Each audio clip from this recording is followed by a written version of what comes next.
What if the person you loved most was slowly becoming a stranger right in front of you? It's not like a sudden goodbye.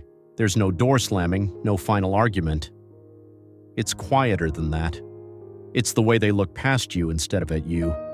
The way their voice loses that familiar warmth, turning into something mechanical, empty. It's a special kind of grief, because life isn't taking them away all at once. It's stealing them in pieces. And the hardest part?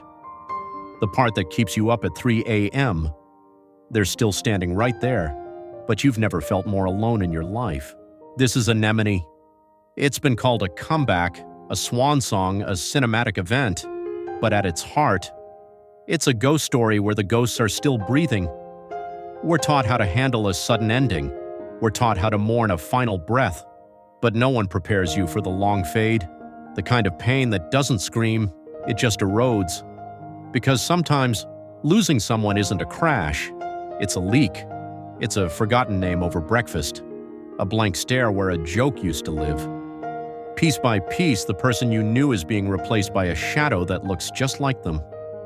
And suddenly you realize you've inherited a heavy, lonely responsibility. You're the keeper of the stories, the guardian of the us that used to be. Until one day, you're the only one left holding onto a rope while the person on the other end has already let go. We follow a woman, strong, quiet, the kind of person who is the anchor for everyone else. She has built her world on a foundation of routine, the morning coffee, the shared looks, the predictable comfort of a life well lived. Everything feels safe until the cracks start to show. And at first, they're so small you could almost blink and miss them. A name that stays on the tip of the tongue but never leaves. A story told as if it's brand new, even though you've heard it 1,000 times. A question asked twice, with the same hopeful eyes.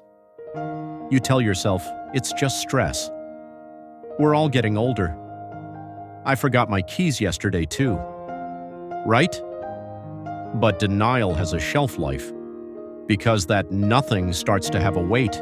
It starts to sit in the room with you during dinner. It's in the way they pause before entering a room they've lived in for 30 years. It's the sudden, sharp realization that the person across from you is starting to get lost in a house they built.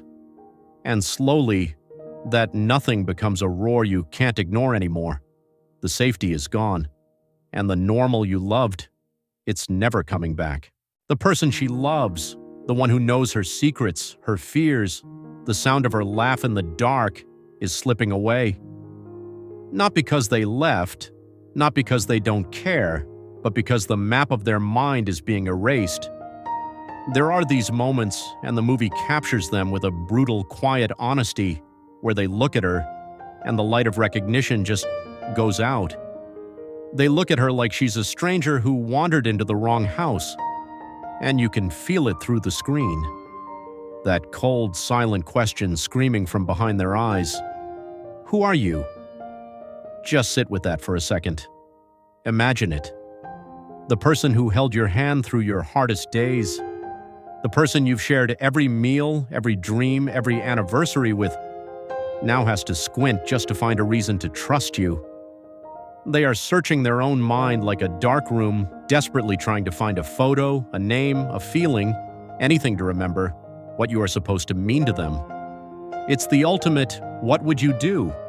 How do you keep loving someone who has forgotten how to love you back?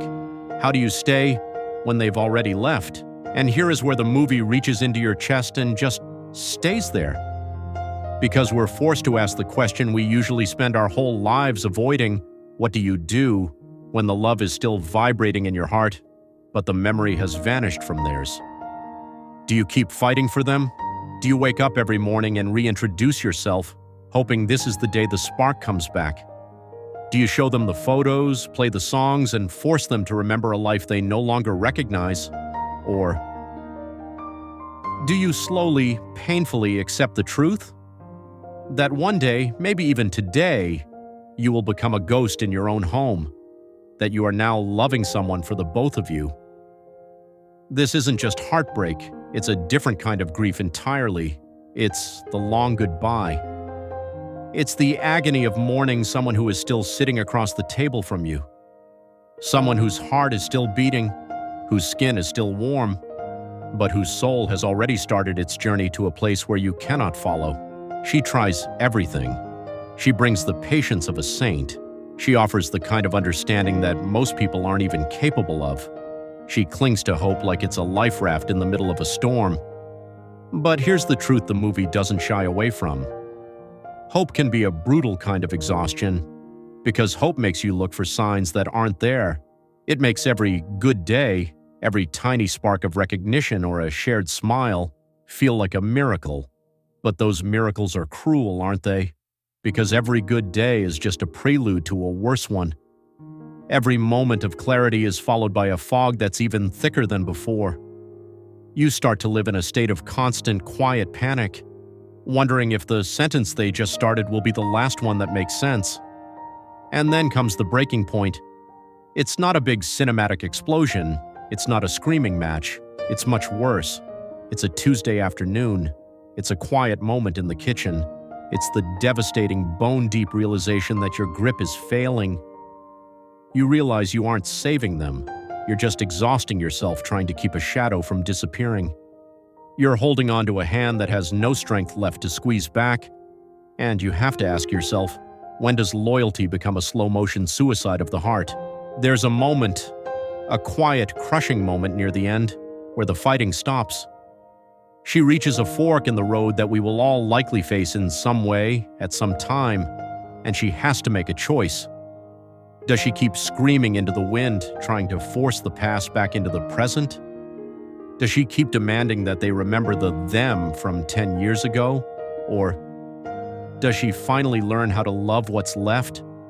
Can she love the person who is here now, even if that person is a stranger? Even if that person is just a collection of fragments and echoes?